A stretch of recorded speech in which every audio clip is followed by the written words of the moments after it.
Miss Hazeltine's Home for Shy and Fearful Cats.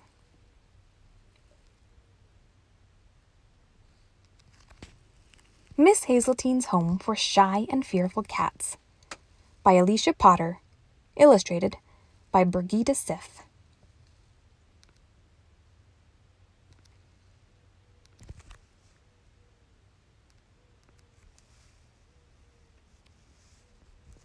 When Miss Hazeltine opened her home for shy and fearful cats, she didn't know if anyone would come.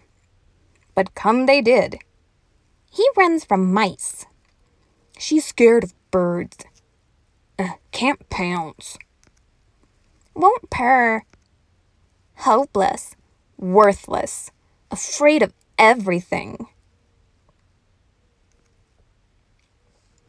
Strays who could read Miss Hazeltine's sign skittered in on their own. Then there was Crumb, the most timid of all.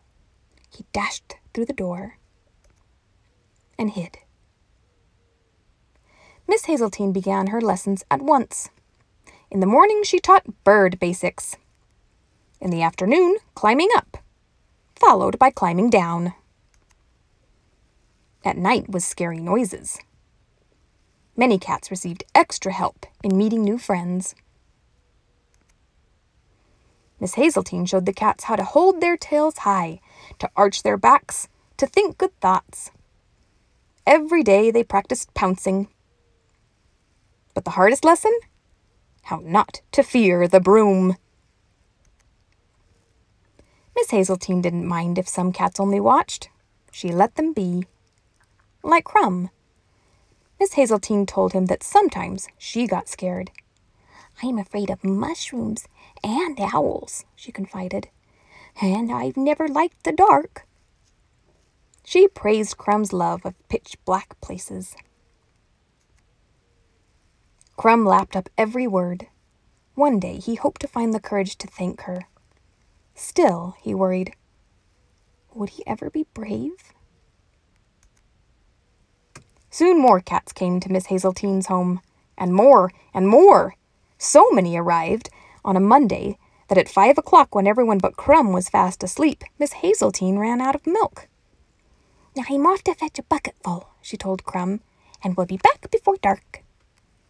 Crumb watched her go.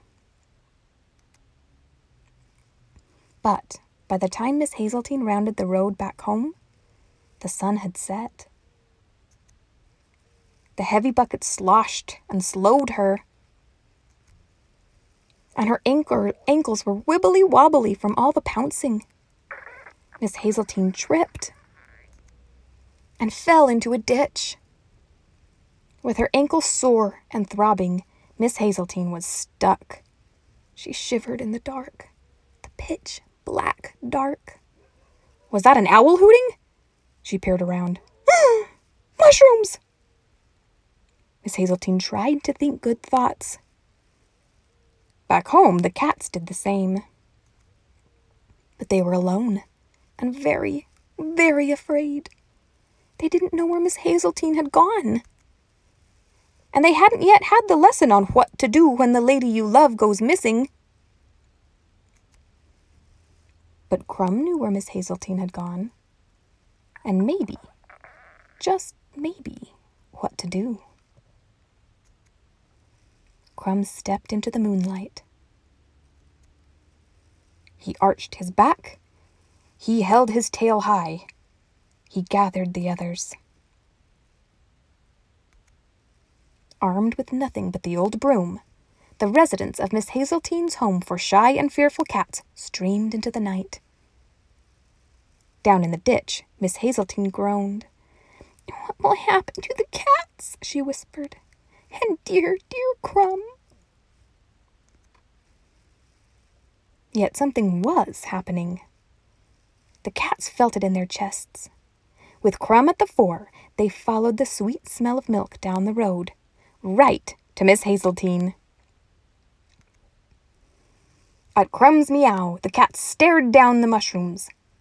They purred to drown out the owl's hoots, and they pounced just to be sure nothing lurked in the dark. Then they formed a chain of cats to rescue Miss Hazeltine from the ditch. The broom made an excellent crutch. Miss Hazeltine was escorted back to the home for shy and pretty brave, if you ask us, cats, as they amended the sign. "You're as bold as lions," Miss Hazeltine told her rescuers, "and whether you stay forever or head out into the world, I will never forget your courage." The cats were so happy that they didn't even miss their milk, especially Crumb, who had found a new favorite spot. The end.